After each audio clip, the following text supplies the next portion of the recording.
Comme je l'ai dit tantôt, le docteur Ngele, voilà, qui est d'abord un médecin généraliste, il faut le noter, et en plus de ça, il est aussi médecin spécialiste en santé de travail, donc il sait, il maîtrise, il connaît sa chose, il sait ce que ça veut dire, donc spécialiste en santé, en santé et sécurité au travail, donc c'est un médecin de travail aussi.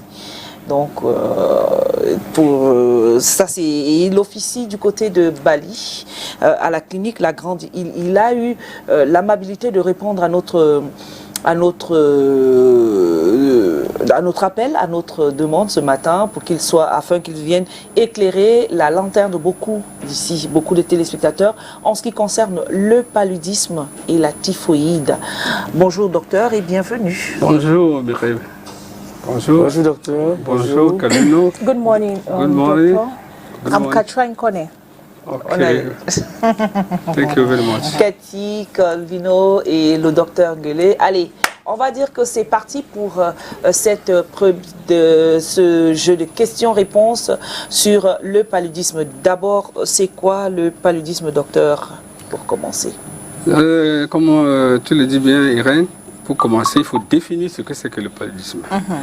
Le paludisme, c'est une maladie causée par un parasite qui est lui-même causé, si on peut le dire, par la piqûre d'un moustique qu'on appelle anophèle, qui est de l'espèce de ce qu'on appelle le falciparum. Le falciparum.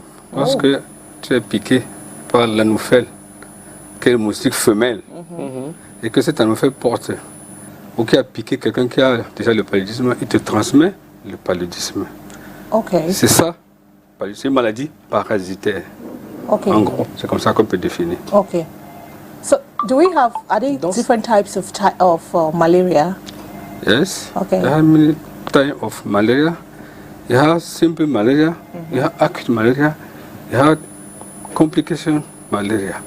Oh. But I prefer to speak In French, in French. yes, it's okay.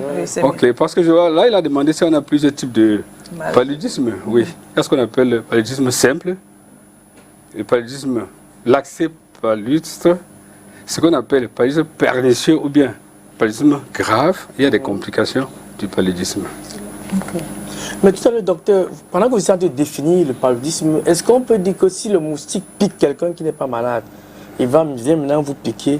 Vous n'aurez pas de paludisme. Non. Ah, il va falloir qu'il pique quelqu'un qui est déjà malade. Puisque le moustique ne naît pas avec le paludisme. Waouh, je n'ai jamais su ça. C'est une transmission. C'est une transmission. Par l'intermédiaire d'un moustique qu'on appelle anophèle. Femelle. Oui. Non, l'anophèle c'est femelle. Oui, l'anophèle, c'est des moustiques femelles. Voilà. Et ce n'est que l'anophèle, qui est le moustique femelle, qui transmet la maladie. Et pour cela, il va falloir qu'il ait piqué quelqu'un qui a déjà la maladie. Je ne sais pas si vous comprenez la différence. Je comprends mieux. Oui, oui. Puisque le moustique n'est pas né avec le palud. Moi, je croyais qu'il a dansé. Non. Il va falloir que quelqu'un qui soit déjà contaminé soit piqué.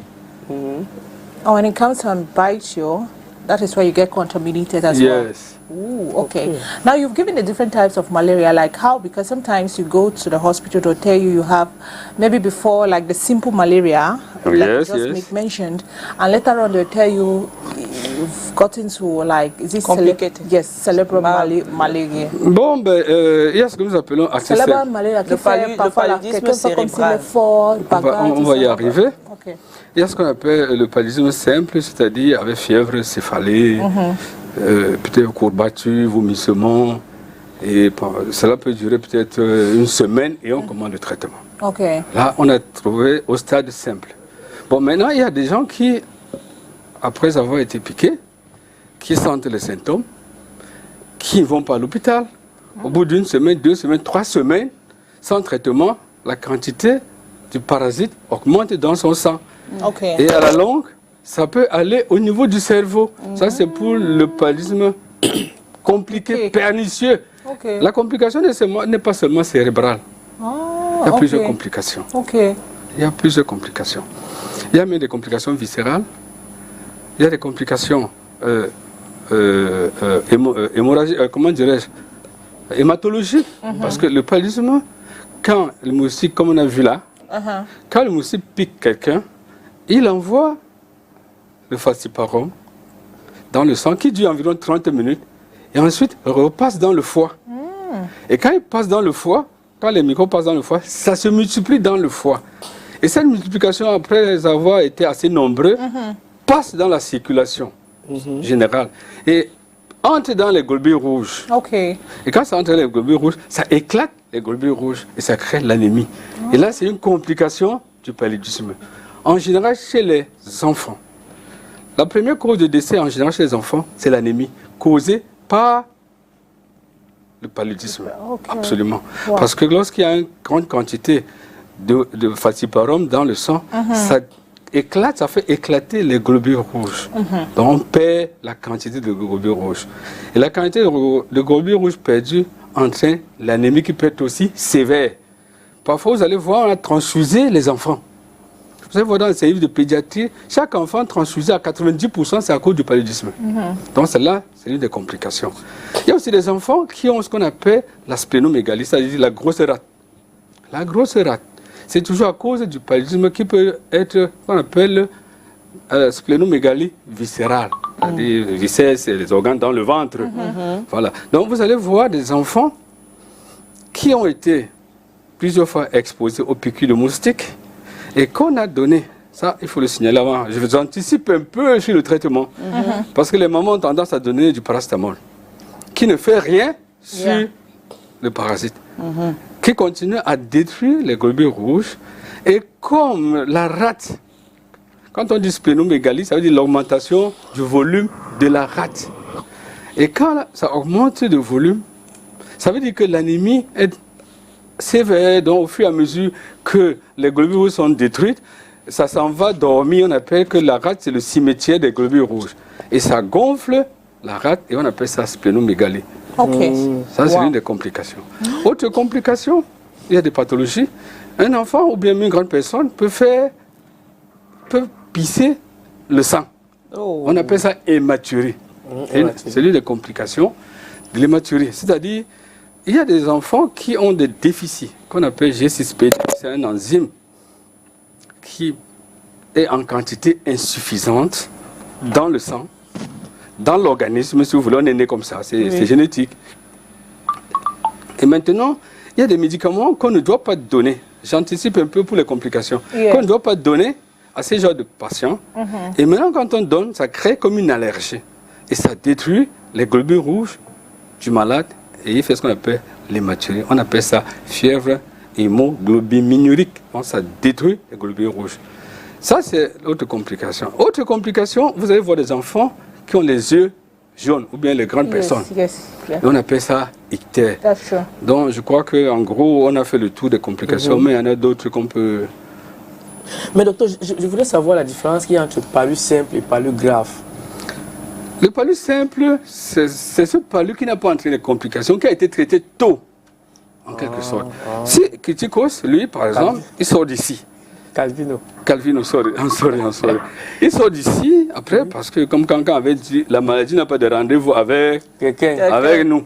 Tu sors d'ici, tu arrives chez toi, tu crois les maux de tête, tu as des courbatures, tu as la bouche amère, tu n'as pas d'appétit, tu te sens mal, comme on dit, tu prends le paracétamol. Ça va, demain tu reviens encore au travail. Peut-être vers 13h tu ressens la même chose. Bon, Calvin nous dit, j'ai le palu. Il prend un traitement. Admettons que c'était le palu, ça va. Il ne va pas passer au paludisme grave. Le paludisme grave survient, c'est-à-dire c'est après le passage du paludisme simple sans traitement qu'on arrive au paludisme grave. On ne commence pas par un paludisme grave. Donc on peut définir le paludisme grave comme un paludisme simple négligé. Voilà. Négligé, ok. Waouh. Ça c'est des explications terre à terre alors que j'aime. Donc, oui, vas-y Cathy. Yes, apart from mosquito transmission, or is there another way malaria can be transmitted? No. Yes. Okay. It can be transmitted for pregnancy. C'est une maman enceinte peut transmettre à son enfant. Absolument, oui. Puisque c'est dans le sang. Et comme le sang de la mère va chez l'enfant, forcément, ça traîne avec le falciparum. C'est pourquoi, quand les femmes sont enceintes, il y a ce qu'on appelle le traitement préventif du paludisme. On leur donne certains médicaments. On n'aime pas trop citer, mais dans les services de consultation prénatale, on le connaît, on donne ces médicaments-là au moment de la grossesse pour éviter que l'enfant, lui, ne fait le palu à la naissance. Et une femme qui fait les consultations prénatales et qu'on ne lui a pas donné le traitement préventif, son enfant, à quelques mois, 2 mois, peut faire un paludisme grave et en mourir. Ok. Oui. Donc, c'est cette façon-là, autre que la piqûre de moustique, c'est la seule qui peut se transmettre. Okay. Now, another thing we've noticed, I don't know, Mireille, if you know, another thing I've noticed is when we talk of malaria, yes. Now, you don't even need to go to the hospital first because sometimes it has these symptoms that will always feel like a joint pain. Yes, you start having you start feeling cold, like inner cold, and the next thing in your head is you don't even go for consultation. The next thing you know that no, it seems like it's already malaria. Yes. Now, apart from these symptoms, are there other symptoms of malaria as well? Yes, there are many symptoms. Okay. You can have vomiting, you can vomit, you can have diarrhea, headache, severe headache. Ah bon? Yes. Yes, I know headache. Yeah, but vomiting. Yes, vomiting. Vomiting, yes. Oh, vomiting. Even you can have mouth bitter. Yes, mouth bitter. Yes. Okay. You can lose appetite. Yes. That's donc ça veut donc dire, docteur, comme Cathy dit, ça veut donc dire, docteur, que quels sont donc les organes touchés par le paludisme quand quelqu'un est malade? Quels sont les organes vraiment spécifiques qui sont touchés? Le paludisme cible quel organe? Bon, comme je l'ai dit tout à l'heure, quand lui, il passe dans le foie, se multiplie, et sort du foie, entre dans l'organisme, tous les organes sont touchés. Bon, mais il y a des organes qui sont plus touchés. Bon, les symptômes déjà, quand je dis, les symptômes sont systémiques, c'est-à-dire c'est tout le corps. C'est pourquoi on sent la fatigue, on sent froid, on sent des courbatures, on sent des céphalées. Bon, maintenant sur les complications, il y a des organes qui sont spécifiquement touchés, comme le cerveau, comme la rate, comme les globules rouges, et peut-être même le rein. Même le rein peut être touché. Oui, le paludisme est grave, hein? Oui, même le rein peut être touché. Il y a des gens qui peuvent faire une insuffisance rénale. Hein. S'ils ont de traiter, ils n'arrivent pas à traiter parce que l'anémie là va faire que le rein manque le sang et ça peut créer une insuffisance rénale fonctionnelle. Il y en a des cas où on est obligé de dialyser. À cause du palu? Oui, absolument. Mince. À cause du palu, oui. Comment on appelle l'examen du palu? Bon, l'examen de palu, il faut distinguer, quand on dit examen, il y a deux types d'examens. Il y a l'examen clinique et l'examen paraclinique. L'examen clinique, ça veut dire quand le malade arrive, tu lui poses des questions, il va te dire, voilà, docteur, c'est ça. Comme ça, il sent comme ça. Voilà. Et ensuite, tu vas faire coucher ton malade, comme la déontologie le demande. Tu vas l'examiner, comme j'ai dit tout à l'heure, il peut avoir l'anémie, on va regarder des conjonctives. Si c'est blanc, vous avez l'habitude que l'enfant, si est trop blanc, hein, c'est comme s'il n'a pas le sang. Parfois, les mamans ont raison. Sauf qu'ils ne savent pas comment faire, ils regardent le blanc. Mais on examine les conjonctives, on touche le ventre, si c'est un enfant, même des grandes personnes. Parce que quand vous avez une splénomégalie qui n'est pas traitée, vous grandissez avec. Oui, et ça devient une rate qu'on appelle parfois rate tumorale. Les mamans vont vous dire d'aller couper. Donc, voilà les organes qui sont touchés à l'examen clinique. Maintenant, tu vas regarder, ausculter, palper le ventre, qui permet aussi de faire un diagnostic différentiel. Là, c'est l'examen clinique, donc l'examen du patient, le patient lui-même. Et maintenant, l'examen paraclinique, ça veut dire qu'autre chose que ça, en général, pour le palu, il n'y a pas grand-chose. Il y a ce qu'on appelle une goutte épaisse. Oui, la goutte épaisse. Ou bien ce qu'on appelle frottis sanguin. Et il y a maintenant les tests rapides qu'on appelle TDR. Tests de diagnostic rapide. Ça permet de poser le diagnostic. Moi, je voudrais savoir, parce que quand on parle du paludisme aujourd'hui, les personnes les plus touchées aujourd'hui sont beaucoup plus les enfants qui sont touchés par le paludisme, peut-être de la mère à l'enfant, comme tout à l'heure vous l'avez dit, que c'est transmis de la mère à l'enfant. Et quand c'est transmis de la mère à l'enfant, comment est-ce que, quand on extirpe l'enfant du ventre On va soigner l'enfant là comment? Bon, c'est pas compliqué. C'est pas compliqué. Si là où la parturiente, c'est-à-dire celle qui va accoucher, s'il est dans un centre aguerri, on va voir son dossier médical. On va remarquer que cette maman n'a pas pris le traitement préventif, on appelle traitement intermittent du paludisme. On va mourir. Non, pas forcément. Comme je l'ai dit, si vous accouchez dans un centre qui s'y connaît, ils savent que la consultation prénatale, pendant la consultation prénatale, telle chose doit être faite. Et ils se rendent compte que vous n'avez pas pris le traitement intermittent du paludisme. Il faut penser à traiter cet enfant avant que les signes n'apparaissent. Puisqu'il naît avec le paludisme dans son sang, puisque sa maman en porte. Oui. Vous voyez un peu.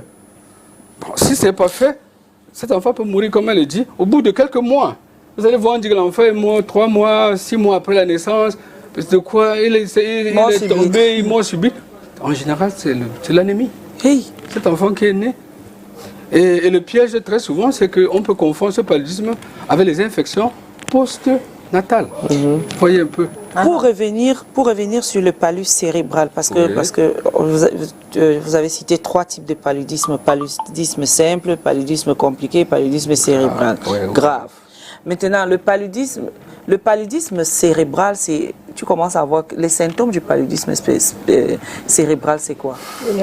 Bon, c'est le symptôme. C'est l'ultime symptôme qui est le coma. Ok.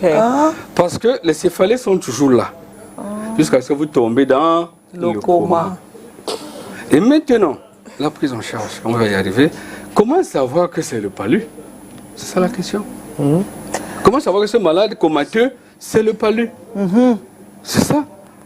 Comme elle a dit tout à l'heure, les examens. Convulsait, mon fils. Oui, c'est les enfants. Effectivement, beaucoup d'enfants convulsent parce qu'on appelle ça. My mom had, sorry to cut it short, my mom was suffering from cerebral malaria. Moi aussi. Yes, cerebral malaria, that when it starts, they need to find like even 10 healthy men are unable to hold her.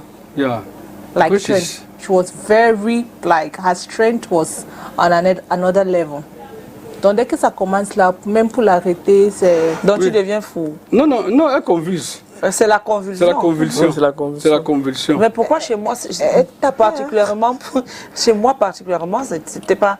J'ai évanouissement, j'ai perdu connaissance et j'ai fait quelques heures de coma. Ah bon? Et après on diagnostique palud cérébral. Absolument. Et absolument, plus que... Ce que j'avais eu là. Oui, comme mon fils, ma bouche se tordait même. Sa bouche se tordait un peu. En fait, chaque organisme est particulier. C'est pas forcément parce qu'on a dit que ça donne les convulsions que c'est tout le monde ça donne les convulsions. C'est ça, parce qu'elle n'a pas... Il y en a qui ne chauffent même pas. Il y en a qui ne font même pas de fièvre. Exactement, oui. Oui, il y en a qui ne font même pas de fièvre. Sauf que dans des régions tropicales, il faut toujours poser le diagnostic de neuropalu devant tout coma. Avant de penser, parce qu'il y a des paramètres, on prend ta tension, on prend ta glycémie. Si tout cela est bien, on passe au neuropalu, systématiquement. Donc, les enfants en général convulsent, on appelle ça convulsion hyperthermique. Parce que ce n'est pas toutes les convulsions, c'est les enfants surtout, qui sont signes de neuropalu, non. Il y a d'autres maladies qui peuvent donner les convulsions. Mais chez l'enfant, à 90%, l'enfant fait la fièvre très souvent à 40 degrés. Ok. À 40 degrés. Et pendant quelques jours. C'est pas pendant quelques jours. Et vous savez, les enfants en général, je vous dirais que les enfants supportent mieux que les adultes. Un enfant va jouer avec ses amis jusqu'à tomber. C'est lorsque on se rend compte que l'enfant là était malade. Parfois il tombe comme ça, on se rend compte que l'enfant est tout blanc, il n'a pas de sang et il peut en mourir. Okay.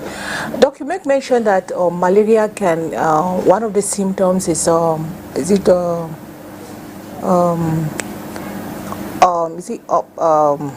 do they say, malolence, I don't know, like diarrhea, like, I'm sure you make mention if I'm not mistaken. Yes. Like what's the relationship, how does malaria tend to affect maybe your stomach to an extent that you start, vomiting, you start going to the toilet, like... bon, disons que dans le palu, ce n'est pas ce genre de diarrhée aiguë. Oh, ok. C'est pas ce genre de diarrhée aiguë. Il y a ce qu'on appelle des troubles digestifs qui peuvent être type de diarrhée ou de type de vomissement. Mais en général, c'est beaucoup plus les vomissements.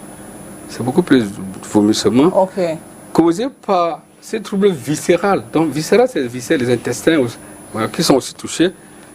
Et ça peut pousser au vomissement. Et fréquemment, on vomit dans le paludisme parce que ça entraîne des troubles digestifs. Et puis, parce que je voudrais savoir, hein, parce que quand on parle, tu as les mamans viennent dire que la bile, que c'est le palu. Oui. Donc, et qu'il faut, et après on dit qu'il faut couper. Parce que c'est la bile pour tuer. Non, la bile. La bile. Dis bien la bile. La bile, et on dit aussi qu'il faut couper. Oui. La bile. Comment expliquer ça? Bon, la bile, c'est une substance chimique qui a son importance dans le système digestif. La vésicule biliaire, c'est cette poche qu'il y a dans le foie, en dessous du foie, que vous voyez souvent vert dans les schémas. Et maintenant, comme je l'ai dit tout à l'heure, les moustiques passent par le foie pour arriver dans l'organisme. Et la bile faisant partie des troubles du système digestif. Parce que c'est la bile qui est sécrétée par la vésicule biliaire, qui donne la couleur jaune aux urines, qui donne la couleur brune au sel. Et cette bile-là, faisant partie du système digestif, je n'ai pas l'appareil digestif pour vous montrer à peu près. Donc au cours du palu, étant donné que le système digestif est perturbé, cette bile peut remonter au niveau de l'œsophage jusqu'à l'estomac, au niveau du duodénum.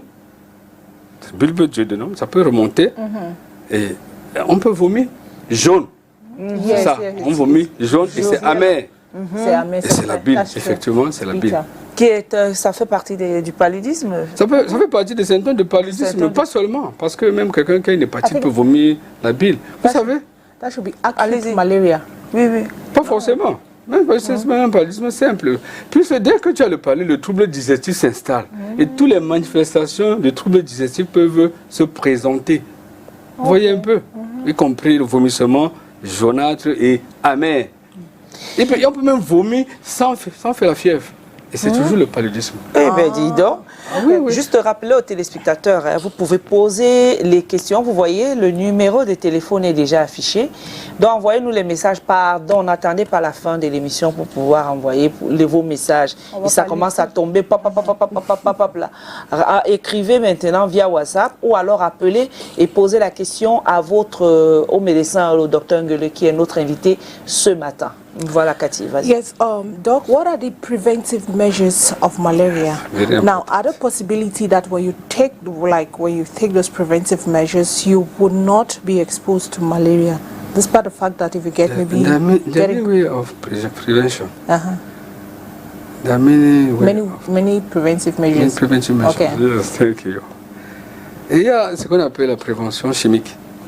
C'est-à-dire, on prend les médicaments. Sauf que dans des zones tropicales, nous vivons dans et on vit avec les moustiques. La prévention en général, c'est pour les gens qui viennent de l'extérieur. C'est prévention chimique. C'est-à-dire ceux qui viennent de l'extérieur, qui ne sont pas habitués aux moustiques, ils ont des préventions chimiques. Mais nous qui vivons là-dedans, la première mesure en général, c'est ce qu'on a appelé l'utilisation de Milda. Moustiquaire imprégné à longue durée d'action. Attendez, sorry. Non, mais sorry. Sorry. It's okay. I forget to put it in. Okay. Yeah. Donc, la première mesure que le ministère de la Santé au Cameroun a adoptée et que l'OMS a conseillé, c'est le Milda. Donc, l'utilisation des moustiquaires imprégnés à longue durée d'action, qu'on distribue gratuitement. La deuxième, c'est en principe, on devait avoir ce qu'on appelle la lutte vectorielle, c'est-à-dire tuer le moustique. Beaucoup de gens utilisent l'insecticide. Ça, c'est aussi une autre mesure. Parfois les Moon Tiger. Le Moon Tiger. Et l'autre mesure, c'est l'assainissement de l'environnement. Et ça, c'est très important. Vous savez, Douala étant une ville côtière, donc une ville plate, où on a l'eau qui stagne presque partout. On devrait procéder au curage systématique des caniveaux pour laisser couler de l'eau. Et vous savez, les moustiques pondent leurs œufs dans les mares d'eau. Vous allez voir les mares d'eau, souvent vous allez voir les choses dedans. Voilà. Ça, c'est les larves de moustiques. Quartier général. Donc, vous voyez, vous allez voir des mares d'eau, quelque chose qui bouge dedans, qui bouge dedans. Ce sont les larves de moustiques. Incroyable.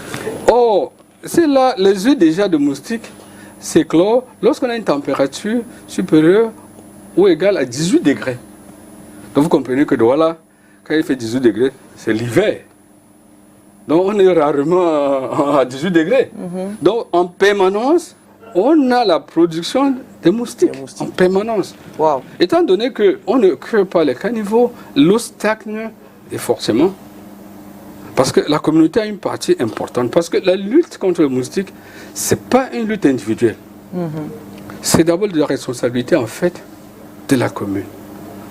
Assainir le milieu, sensibiliser les gens à assainir le milieu. Autour de la maison, il faut éviter qu'il y ait des flaques d'eau. Oui, forcément, vous aurez des moustiques. Wow. Donc, et l'autre prévention, elle est très scientifique parce qu'on parle de vaccins. Et les études tendent à faire ce qu'on appelle, à jouer sur les gènes. Vous voyez un peu. C'est-à-dire, par exemple, stériliser les anophèles.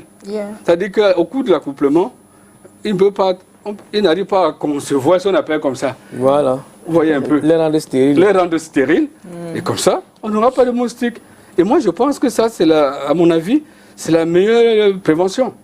Puisque l'environnement est protégé, la santé est protégée, les vies sont sauvées. Et on fait ça comment? Non, j'ai dit, on fait la manipulation génétique dans les laboratoires. Donc on produit, comme vous avez vu, cloner les gens, cloner les chiens. Donc on produit des moustiques stériles. C'est pas ce que vous voyez. Donc on appelle ça les manipulations génétiques. Donc on produit des moustiques stériles qui ne pourront plus pondre les œufs. Et je crois, à mon avis, ça c'est... On les envoie dehors. Pour moi, c'est la meilleure voie. On envoie les hommes dehors. Pour moi, c'est la meilleure voie. Maintenant, on a les vaccins. Il y a beaucoup de controverses autour du vaccin. Il y a beaucoup de controverses autour du vaccin, comme il y en a eu autour du vaccin contre le Covid. C'est depuis 2019. C'est depuis 2019 qu'on a inventé le vaccin, 2021. Bon, pour le moment, le vaccin est là et ça reste vraiment trop controversé. Bon, je voulais revenir un peu sur les statistiques. Oui. Un peu, depuis 2021, on a 270 millions. 270 millions de personnes souffrant de paludisme dans le monde. Oui. Wow. Et il y a 610 000 qui en meurent chaque année. Wow. Ça, c'est les données de l'OMS en 2019. En 2021, s'il vous plaît. Donc, c'est dit combien tout le monde est concerné, exposé. Seigneur. Oui. Écoutez, on va aller retrouver l'homme de la rue, l'homme dans la rue, parce qu'on lui a posé justement la question sur les symptômes du paludisme et même la typhoïde. En fait, c'est pour tester un peu leur quotient, leur QI. Enfin, du moins leur curiosité. Voilà, pour savoir si véritablement ils ne font pas une confusion entre le paludisme et la typhoïde. Alors, c'est les images de Thierry Onne que nous avons, que nous vous proposons ce matin depuis Yaoundé, le Vox Pop. Ça dépend des yeux, monsieur. C'est qu'on voit, il y a les yeux rouges, on sait que tu es atteint du paludisme. Et sur le palud, sur le foie, tu te lèves le matin, tu n'arrives pas à te verser l'eau même quand même. Oui, et tout ça. Et il y a les remèdes indigènes là, que les femmes là font sur le village là. C'est ça qu'on prend pour les typhoïdes. Pour moi, quand je ressens le palud, je ressens par moments le froid, les courbatures, la chaleur et la tête qui fait mal. La fièvre aussi au niveau de la peau. J'espère que c'est tout. Le traitement, je me rends à l'hôpital. On me fait le test. Si ça sort positif, je prends les perfusions. Au moins je crois. Vous avez les maux de tête, le corps qui chauffe comme le feu et la fatigue au corps. Il y a les symptômes comme ça. On prend souvent les médicaments que les gens à la pharmacie, quoi. Le Totema, si c'est quoi encore, les comprimés, quoi, et les injections. Les signes sont, premièrement, tu n'as pas l'appétit. Deuxièmement, tu as la fièvre, les maux de tête. Les maux de tête, tu as les maux de tête. Donc tu ne te sens pas là, le froid. Mais pour la fièvre typhoïde, à l'intérieur chauffe. Tu chauffes à l'intérieur.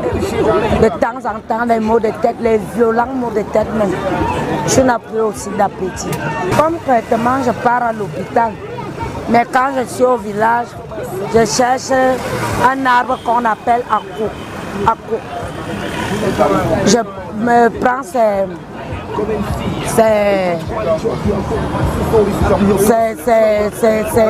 donc je coupe ces trucs, on appelle ces écorces, je mets dans l'eau, je mets le piment, le petit piment là, je pose au soleil. Après je retire, ça devient comme le vin de palme. Je bois de temps en temps, ça fait sortir aussi le palme. Il y a aussi un arbre là, il y a beaucoup de choses que tu peux faire, mais c'est à l'hôpital que je vois qu'il y a beaucoup d'évolution pour que tu te soignes. On te met donc sous traitement, les perfusions, les taux, on appelle ça comment? Donc les remèdes qu'on prescrit, tu bois. Après, ça se calme. Donc, on te donne le traitement soit 3 jours ou 5 jours. Donc, tu peux voir. Avant, pour nous, était la quinine. Ça a changé. C'est chloroquine. Chloroquine, là, tu peux prendre ça pendant 5 jours. Pendant 5 jours, tu bois aussi la vitamine. Tu sais que le palud suce le sang.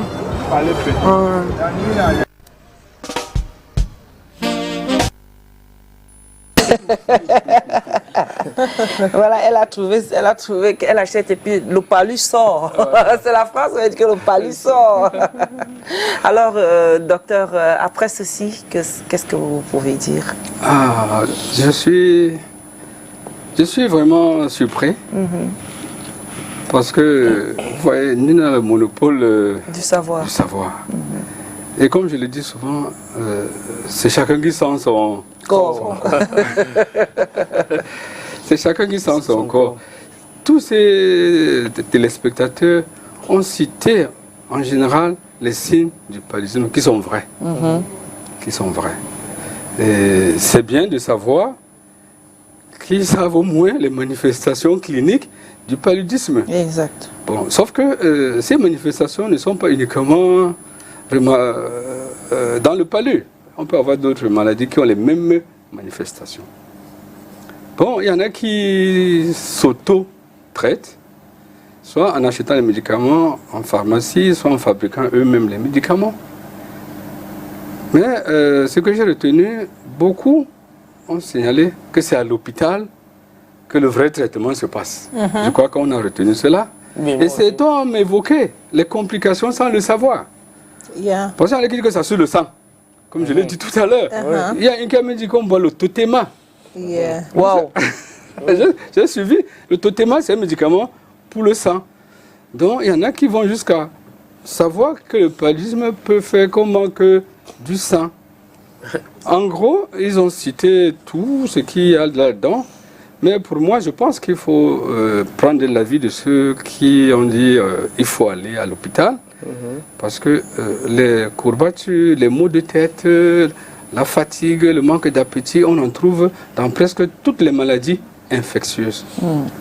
Docteur, pourquoi le paludisme les femmes ont une grossesse? Est-ce que le moustique adore les femmes enceintes? Je ne sais pas. Les moustiques adorent tout le monde. C'est pourquoi ils prennent le sang. Ils ne font pas le tri. Tant que tu es exposé, que tu sois enceinte, que tu sois femme, belge, je ne sais pas quoi, le moustique se sert. Il ne fait pas la sélection. Les moustiques, les piqûres ne sont pas sélectives. Les moustiques aiment le sang. Quelqu'un a demandé que pourquoi les moustiques aiment le sang. J'ai dit que c'est la même chose. C'est la nourriture que Dieu a choisie pour eux.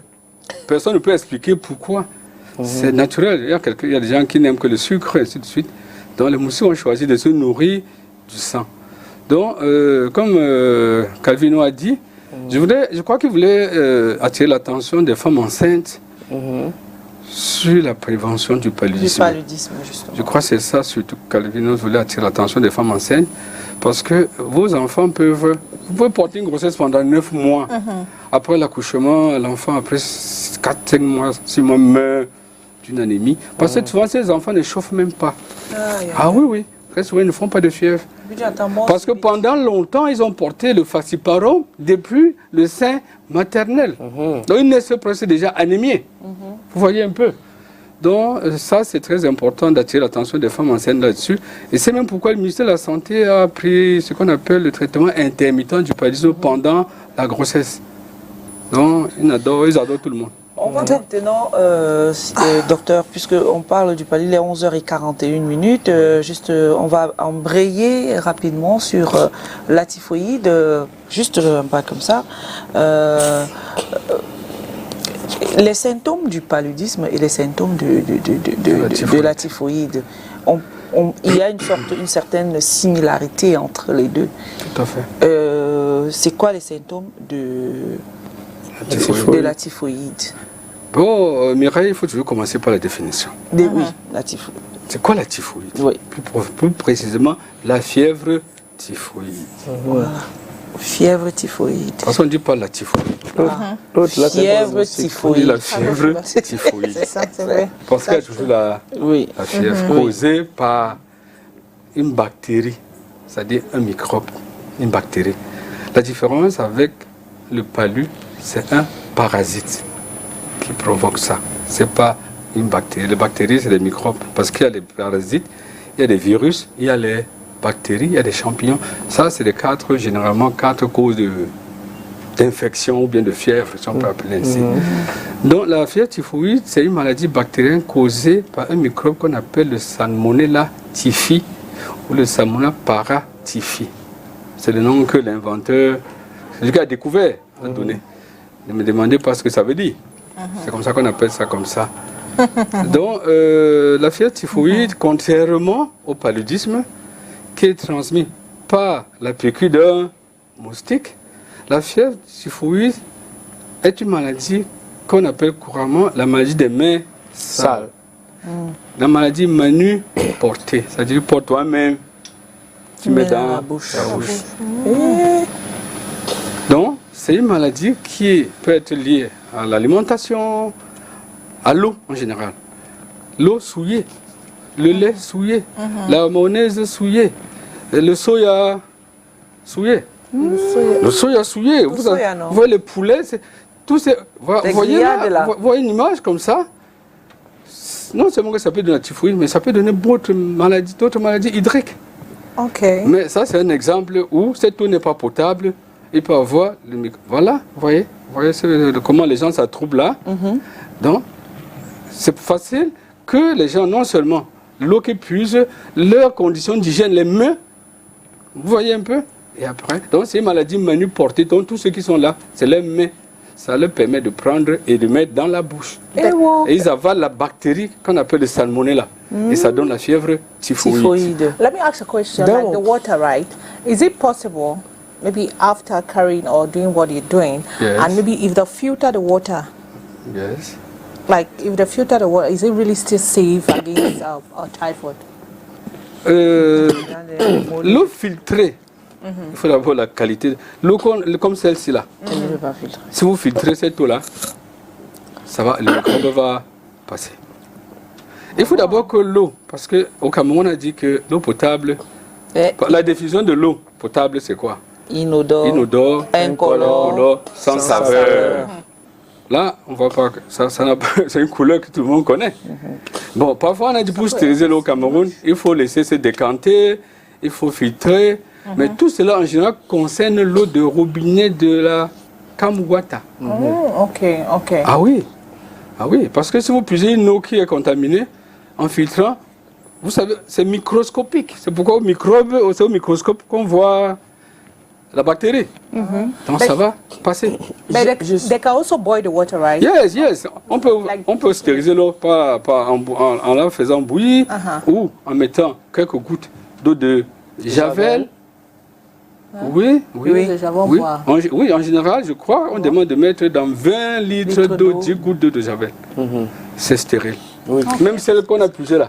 Vous êtes allé très vite parce qu'on sur le traitement, les signes, mais on parle de les symptômes. Les symptômes de la typhoïde. Les symptômes de la typhoïde sont presque similaires aux symptômes du paludisme.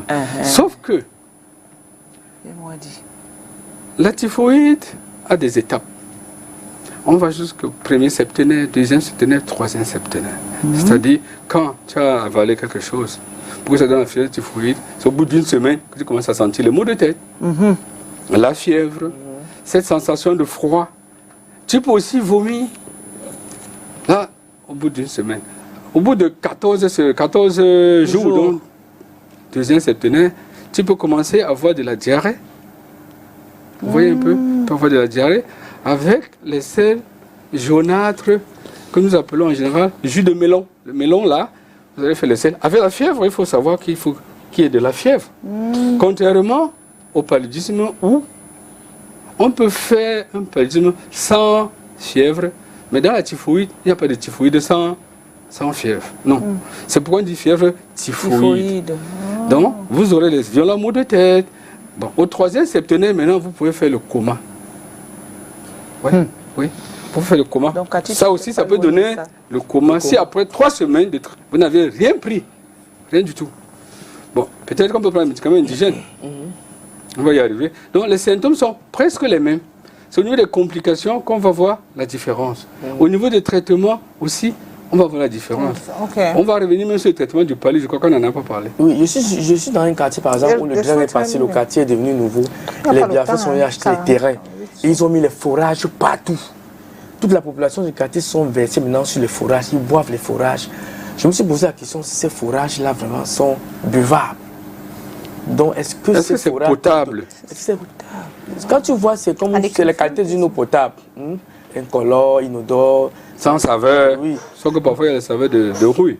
Voilà, donc je veux savoir si l'eau de forage peut donner aussi la typhoïde. Absolument. Absolument. Je crois que c'est un problème de santé publique. Parce que quand on n'est pas capable de distribuer l'eau, tout le monde se verse dans le forage, y compris moi-même. Voilà. Mais sauf que tout le monde ne peut pas être logé à la même enseigne. Moi, je conseille aux gens de puiser l'eau de robinet et de la filtrer. Et utiliser l'eau de forage pour le ménage et pour autre chose, même pour la cuisine. Ou même pour la cuisine. Parce que quand vous allez préparer, même s'il y a le microbe de la typhoïde, ça va mourir à la chaleur. Donc, franchement, et vous savez, comme c'est le business, beaucoup de forage, parce qu'on peut entretenir le forage avec des produits. Il y a le chlore qu'on utilise pour stériliser l'eau de forage.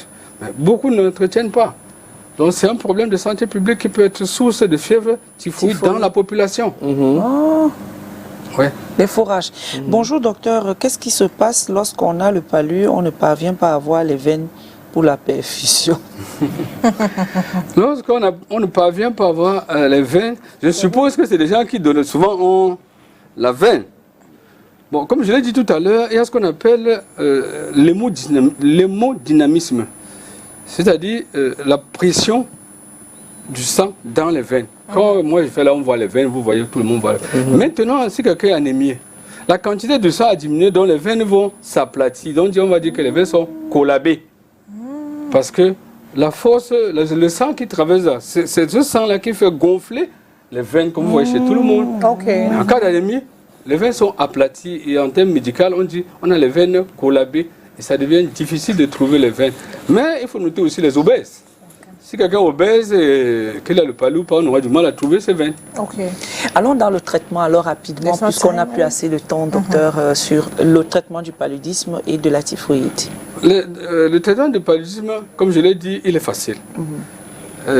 Quelqu'un a parlé de quinine, de nivaquine. Sauf que tous ces médicaments, surtout la Nivaquine, a la résistance. Actuellement, l'OMS recommande d'utiliser ce qu'on appelle les ATC, c'est-à-dire association artéséminine, lumefantrine, donc une combinaison de 2 molécules. Ou bien utiliser l'artésunate en injection au début. On n'est pas obligé de passer par les perfusions. Non, non, non. Le traitement de palu, ce n'est pas systématiquement les perfusions. Si quelqu'un a vomi, il est fatigué, on peut lui passer les perfusions. Sinon, un traitement oral, dans les premiers moments, ça suffit. Et les injections aussi? Les injections, c'est pour les palus sévères, en général. Paludisme grave, comme on disait tout à l'heure là. En général, c'est là où il faut passer les perfusions. Même palus cérébral? Forcément. Forcément. C'est ça qu'on appelle paludisme grave. Traitement, pas injection. So what's the treatment duration for either typhoid or malaria? Je n'ai pas compris. La durée du traitement du paludisme et de la fièvre typhoïde. Un palu, un accès simple, c'est 3 jours. Okay. Pour la typhoïde, il faut encore poser le diagnostic, parce que là, on n'a pas pour le diagnostic. On va aussi aller rapidement. Oui. Le diagnostic de la typhoïde, bon, le test Vidal est devenu plus ou moins obsolète. Absolument. Donc, le diagnostic formel, c'est l'hémoculture pendant la température et la coproculture. Et on va utiliser les antibiotiques appropriés et ça va finir. Au bout de 10 jours, maximum 15 jours, on est le traitement guéri. Dans le neuropaludisme, c'est 7 jours de traitement. Ouais. Mais et pourquoi dans la fièvre typhoïde, on est tout le temps en train de... C'est-à-dire on finit de prendre... On prend le traitement de l'hôpital et après on rentre en l'indigène parce qu'on dit que c'est trop long, etc., etc. Pourquoi c'est long ce traitement? Disons que, vous savez, comme on dit, l'homme vit en fonction de son environnement. C'est en fonction de notre environnement. Et les Camerounais, en général, ils préfèrent, on a dit que, vous allez entendre rarement dire que le docteur, mais on a dit que, en général, les gens ne vont pas directement à l'hôpital. Il y en a qui viennent nous dire, docteur, est-ce qu'on soigne la typhoïde à l'hôpital? Bon, on leur demande, ce n'est qu'à l'hôpital qu'on peut soigner la typhoïde. Parce que celui qui te soigne à l'indigène, s'il demande le nom de la typhoïde dans son patois, il ne te dira jamais. And another thing I've noticed, why is it that each time, like when you go, maybe you have the signs of malaria, you go to the hospital, there's always that link. At the same time, you have malaria, at the same time, typhoid is also inclusive in it. Non, pas forcément. Pas forcément. Because it has always happened to me, like each time, maybe if I have fever and I go, don't tell me I have... Si tu es habitué à manger de soya à la sortie d'ici là, ou bien à la mayonnaise, je ne sais pas où, forcément, les deux peuvent être... Vous savez comment ça se contacte? Ça se contacte, donc il n'y a pas de raison qu'on ait les deux au même moment. Mais on peut avoir, parce qu'on vit déjà dans un environnement de moustiques. Et maintenant, si les conditions d'hygiène, vous convenez avec moi que la poubelle fait partie de notre quotidien. Et vous savez combien de gens vendent à côté de la poubelle, avec les moustiques de la poubelle qui se déposent dans le plat. Donc, voilà. Directement, le lien est fait entre une fièvre typhoïde et l'environnement. Et ces fruits-là. Oh là là. Donc, vous comprenez? Mais je veux les complications de la typhoïde, c'est... Ah oui. C'est quoi? Les complications de la typhoïde, il y a le typhus, dans le coma. Mais la plus grande complication de la fièvre typhoïde, c'est beaucoup plus la perforation intestinale. Ça, c'est une complication redoutable. C'est-à-dire, ça peut arriver à percer les intestins grêles, qui en général, qu'on découvre en général trop tard, et le malade à 80% doit partir. Et apparemment, c'est dans les intestins qu'il y a trop de microbes, les parasites apparemment. Oui, c'est le loge. Parce que c'est là que la nourriture passe. Cathy. Wow. Dieu merci, j'ai jamais eu la fièvre typhoïde de ma vie et je l'aurai jamais au nom de Jésus. Amen. Donc, c'est le genre là. Donc c'est à ce niveau-là. Oui, on ne laisse pas Dieu. Non, même Jésus, c'est ça. Oui. Mais qu'est-ce que tu peux faire sans lui? Bon, c'est vrai.